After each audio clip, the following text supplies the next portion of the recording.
discussing some of my tips on coping with trauma. Some of my tips on coping with trauma.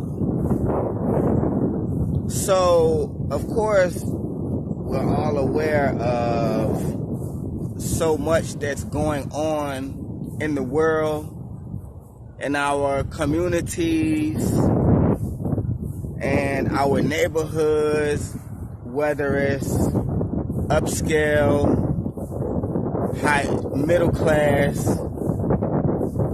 or in the lower class areas, of course.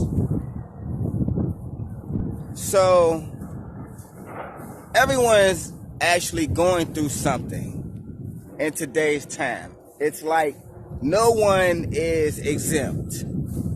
No part of society is exempt.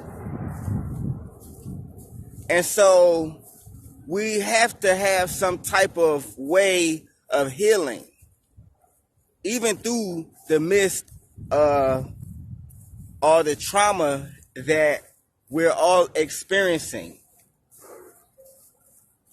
And the importance of that is, if everybody is scarred in society, then what type of society are we living in? Are we a part of? Right? But at the same time, we can't worry about all of society. We've got to worry about ourselves and what we could do for ourselves. Because the saying goes, if you can't help yourself, you can't help anyone else. And the saying is true. So one thing that we've got to do is be able to distance ourselves once we've gone through a traumatic situation or event. A traumatic event is something that causes shock to the body, shock to the mind. It could be a car accident. It could be violence of any sort. It could be failing something like an exam that you studied so hard for, which takes use of the mind. So then you have, it would be mental stress, but depending on your mental strength, it could be mental trauma.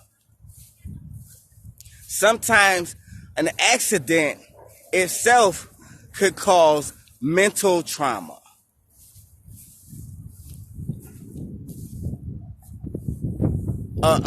Slip and fall, a concussion, mental trauma. So what we have to do is also mental trauma, a traumatic memory. You may have seen something traumatic and it left an effect on you mentally. You may have seen a car wreck. You may have seen the aftermath of the car wreck. You may have seen a shooting. You may have seen the aftermath of a shooting. You may have seen a hiking accident. You may have seen the aftermath of a hiking accident. So these are things that qualify as a traumatic event. And the thing that we've got to do to get over trauma is to come to the realization that you just went through a traumatic event and somehow survived.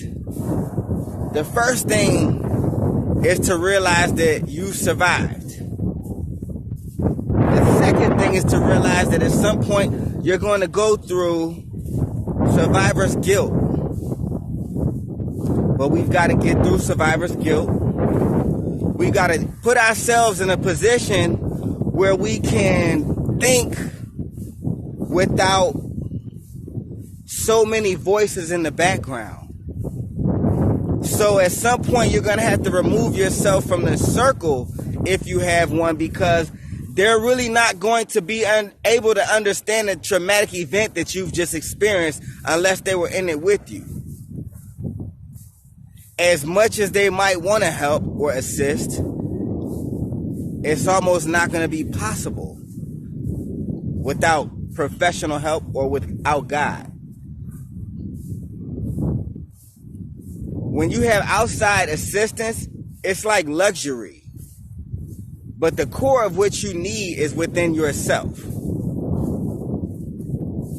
So you got to take some time to yourself and remove yourself from the things that you're used to, the environment that you were in, that you experienced the shock in. Because what happens is the trauma. You have to remove yourself from the environment that you experienced the trauma in. Because the trauma brings shock to your body. It brings shock to your mind. It's like the body and the mind were caught off guard, so to speak. And there's almost no way to prepare for trauma. So you have to be able to, one way to heal is to remove yourself so that you don't, because what comes with trauma is anxiety. So you want to be able to remove yourself from the environment or the type of situation that may have brought you this trauma. You want to be able to remove yourself so that your body and your mind can heal from the shock of it all. Trauma brings shock. And so, once you're able to kind of think to yourself, gather your own thoughts, you may come out with a game plan on how to remove yourself permanently from the situation in case you aren't in position at that time. And then if you are in position at that time to remove yourself, you're able to think about what type of situation you want to put your new self in. Whereas though you don't experience something like this again, if it's in your power.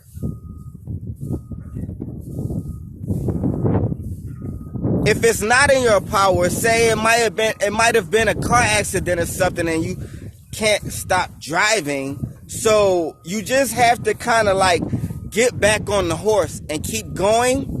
But there's a process to getting back on the horse to keep going. The process are steps of healing. And another one is to renew your mind, to sort of start thinking and listening to something different. That things that'll bring you positiveness on the inside, things that'll make you feel positive, things that'll get you motivated to get up every day and get out every day and work towards your mental therapy every day and work towards your physical therapy every day.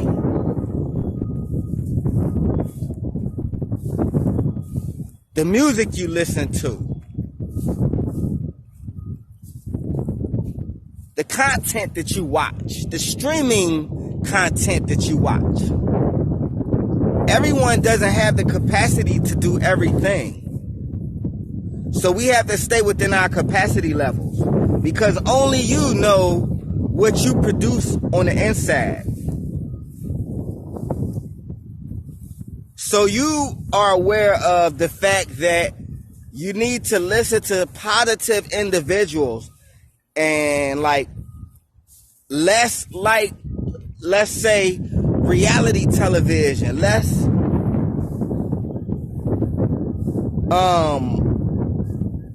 reality music,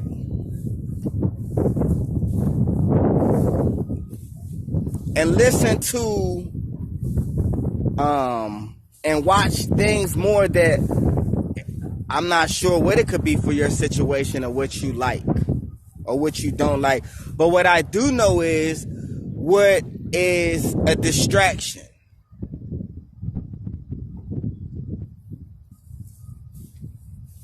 And so I'm just trying to steer you out of the way of listening to and watching distractful content that is not therapeutic for your mental healing. Everything is about mental healing. The next step, get to know God in some capacity, in whatever capacity that you can start at. Get to know God. God has so many characteristics and personalities. Individuals think that they have to wait until they're an old age or wait until they become a nice person, a nice to the earth, a nice-hearted individual, when in fact, God has so many personalities that God's going to accept you where you answer your call at. The phone hasn't stopped ringing, so you have to really start to just pick up. And it doesn't take you to get right with God. There's no such thing as getting right with God. You got to know, if you're born and you get to wake up the next day, you're right with God right there. So it's time for you to get right with yourself, and the things that you're trying to accomplish mentally and physically is going to take the power of God.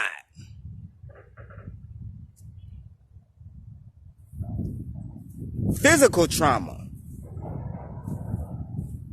starts in the mental as far as healing concerned. As far as healing is concerned, physical trauma has to begin with mental healing.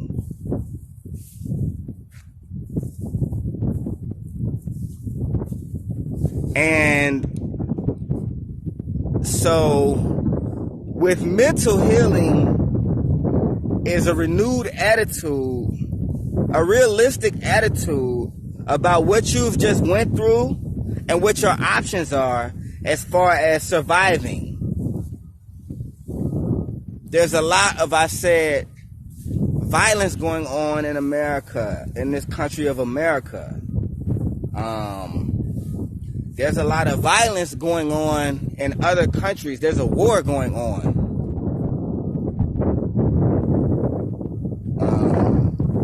And so the level of trauma is at an all-time high in the world. And another tip.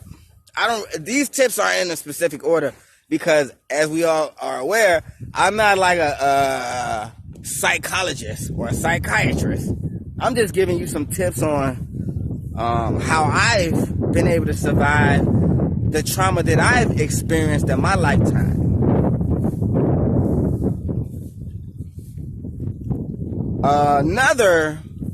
Another tip I would say is you got to stay away from individuals who have not meant you any good in the first place, in the beginning of something. That don't feel like your traumatic situation is going to make an individual have some type of sympathy for you, and then you're going to be able to go to them for some type of assistance mentally or some love. They're going to treat you the same way they've continued to treat you. But what's going to happen is you're going to, in turn, it might have an effect on your mental health up to that point, as far as disappointment. So don't feel sorry for yourself and then start to want individuals to show sympathy or empathy towards you, because it could be a trap for yourself. The letdown. The healing is within yourself. The healing is what you let into your system. Your gateway. What's your gateway? You got to be able to locate your gateway and say, okay, if I watch this or do this or entertain this, or if I'm in this crowd or in this circle, if I go to this event, These things are going to affect me. They're going to affect my anxiety level. Your anxiety level is like a cast. You've got to keep it safeguarded until the healing, and then you can take the cast off. But you've got to keep your mind safeguarded like a cast for a certain amount of time. Anxiety is like throwing salt on the wound.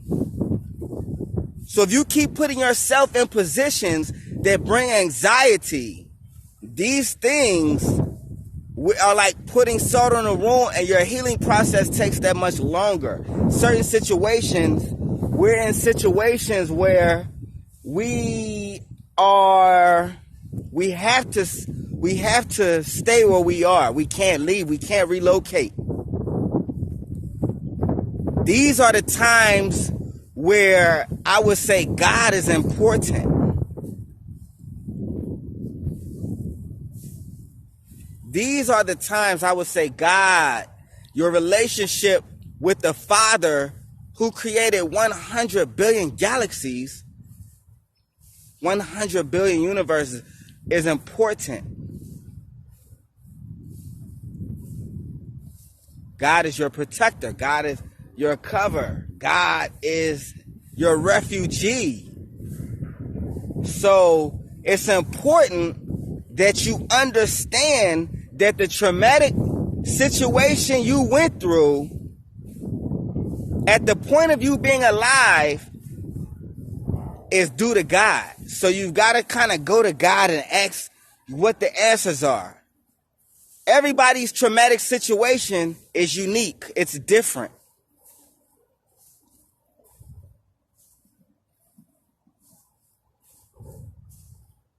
But you've got to keep yourself around a positive circle, the circle who was for you before the traumatic event. The circle who cares about your life, your spirit, and your soul. Anyone less than that is not going to be good for the healing of yourself.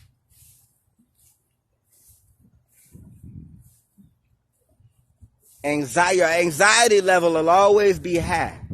You want to keep yourself around individuals that you can trust. And if you don't have anyone that you can trust, yourself is the first one that you should be able to trust over any and everybody. Yourself. And that's cool if you just keep yourself around yourself. As long as you know you can trust yourself.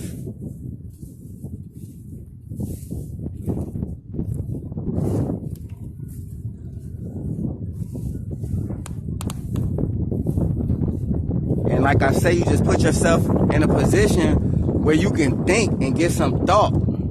You can hear yourself think. A lot of times when you're in a circle of individuals, it's hard for you to hear yourself think or hear the ideas that come into your mind. Like, you might receive them, but then you'll forget them. You don't have time to put them in your phone. You don't have time to jot them down. You know? You put yourself in a position where you could just think somewhere different. If you're used to a peaceful spot, then put yourself in a peacefuler spot.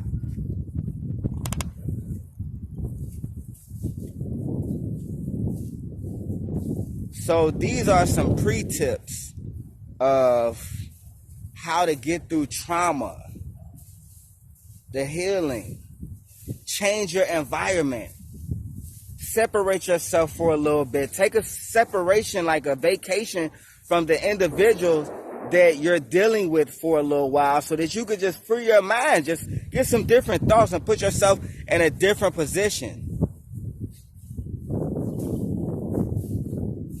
It's necessary for your healing so that you begin to find out who you are and what you need, the mental bandages that you need. You might need mental bandages. A lot of trauma that individuals go through, I haven't even really got into the physical part, not the physical part, but the professional part of sometimes you might have to go talk to a professional. A lot of times we feel like we don't want to tell strangers our problems, but to be honest with you, a stranger might be the most potent person that you can talk to, because of the fact that individuals that you know might judge you. They're not professional. They don't know how to show empathy and sympathy. A professional does, but what a professional doesn't hold back is emotions. They've a lot of times not been through the life that you've experienced. A lot of times you're beating a dead horse when you're talking to an individual who's been through a battle or war, and you're like, you've been wounded. It's like, okay, like I'm blessed to be alive. Like, I'm standing here talking to you. So sometimes this type of advice is, you need a little bit more, and you got to be able to understand when it's time to when you've exhausted all possibilities, and you might just need to talk to a professional. But what you do is, you don't talk to any professional. You have to research the professional that you talk to. You have to look and see what their record is, as far as their reviews and things of this nature, and do they have any lawsuits against them, and what do the individuals that they've counseled have to say about them and their services. So you've got an option, a network of options professionally that you could use as well. And a lot of times we need to talk to professionals. The individuals who we talk to in our personal lives sometimes scar us. And it's not on purpose, unintentionally. They just, like, we've all been through something, so they didn't talk to anybody.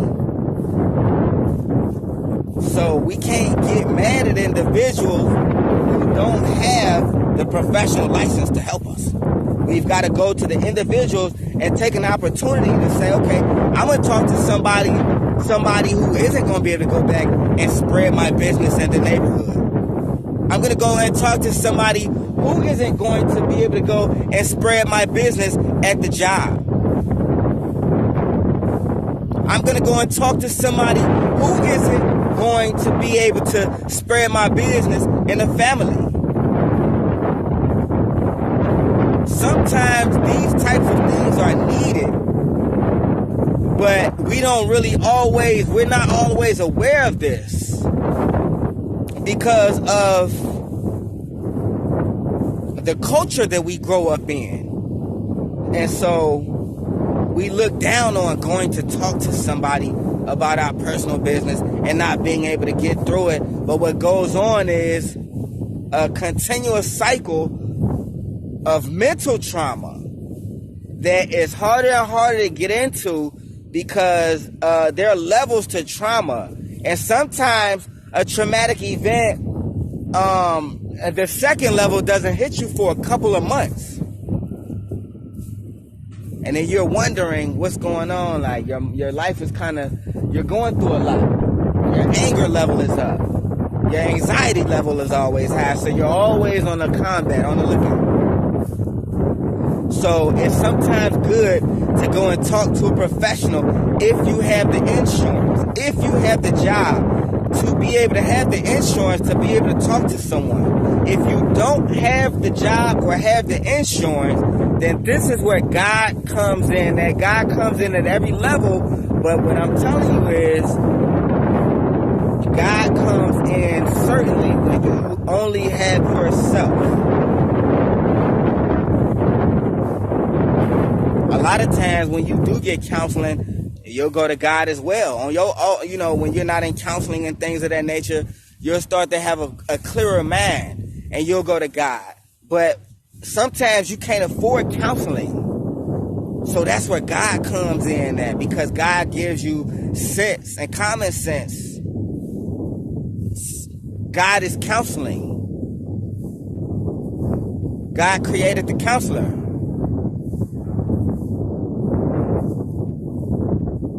Traumatic events actually bring you closer to God.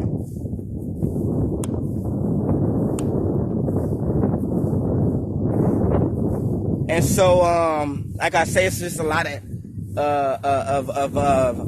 violence going on, and we've got to learn how to be healers to ourselves and healers to those around us, because we all have responsibilities, and traumatic events don't always go away mentally, but you're able to compartmentalize, and that's important. Alright, y'all. Thanks for tuning in to Motivational Life Global. I appreciate all the support. I'm your host, Mike.